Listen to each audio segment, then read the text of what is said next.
اگر آپ ہر جملے اور ہر بات میں بال کی کھال نکالنے کے عادی ہیں، آپ برائی کرنے والے ہر ایک سے جھگڑا کریں گے، ہر غیبت کرنے والے سے لڑیں گے اور ہر دشمنی رکھنے والے سے دشمنی کریں گے، تو اپنی صحت، سکون، آرام، نیند اور دین تک کو خیر بات کہہ دیں گے۔ اس طرح آپ کبھی خوش نہیں رہیں گے، ہمیشہ پریشان ہوں گے، پیشانی پر ہمیشہ بل چڑھا رہے گا۔ اگر آپ ایسا نہیں چاہتے تو نظر انداز کی پالیسی اختیار کریں۔ ماضی کی بری یادیں آئیں، نظر انداز کریں۔ کسی کی زبان سے کوئی بری بات سنیں، نظر انداز کریں۔ کسی نے گستاخی کی، نظر انداز کریں۔ اگر دنیا کے معاملے میں بھی کوئی فائدہ ہاتھ سے چھوٹ جائے تب بھی نظر انداز کریں۔ ہماری زندگی انتہائی مختصر ہے، اسے مقدر کرنے کی ضرورت نہیں۔ ایک آدمی نے حضرت صدیق اکبر رضی اللہ تعالی عنہ کو گالی دی۔ آپ رضی اللہ تعالی عنہ نے فرمایا، تمہاری گالی تمہارے ساتھ قبر میں دفن ہوگی، میری قبر میں نہیں ہوگی۔ جی ہاں، سامنے والے کی گالی، اس کی غیبت، اس کی برائی اس کے ساتھ قبر میں دفن ہوگی۔ آپ خام خواہ کیوں خود کو ہلکان کیے جا رہے ہیں؟ اپنا بلڈ پریشر اور شوگر کیوں بڑھایا جائے؟ ہماری شریعت نے ہمیں تعلیم دی ہے کہ شریر اور جاہلوں سے کس طرح سے معاملہ کیا جائے۔ کتوں کے بھونکنے سے قافلے رک جایا نہیں کرتے۔ جو آدمی پتھر مارے، آپ پھلدار درخت کی طرح اس پر پھل پھینک دیں۔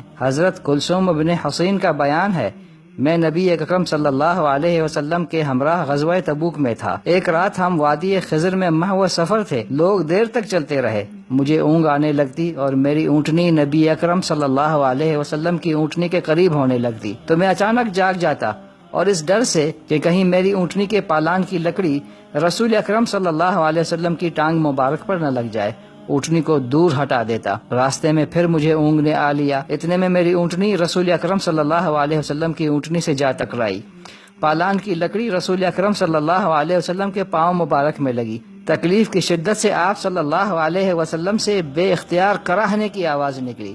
اس پر میں بیدار ہو گیا اور پریشانی کے عالم میں عرض کیا، اے اللہ کے رسول صلی اللہ علیہ وسلم، میرے لیے مغفرت کی دعا کیجیے۔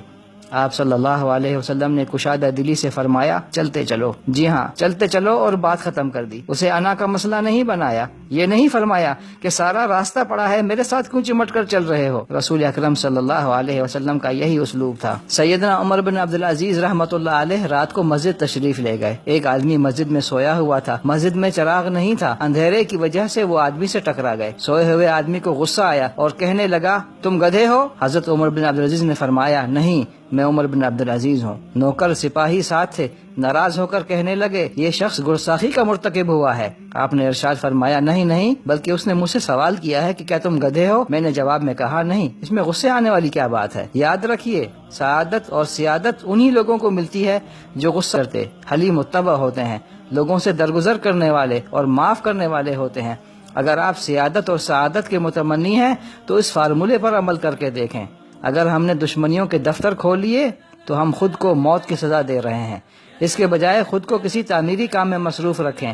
اگر کسی بیوقوف نے گالی دی تو آپ جواب میں سلام کہیں۔ اگر کسی جاہل نے بدتمیزی کی تو آپ سلام کہیں۔ کسی نے غیبت کی، آپ سلام کہیں۔ گالی کا جواب گالی سے دینا، بدتمیزی کا جواب بدتمیزی سے دینا، اور ہر ایرے غیرے سے لڑنا جھگڑنا گلی کے کتوں کا تو کام ہو سکتا ہے، شریفوں کا کام نہیں۔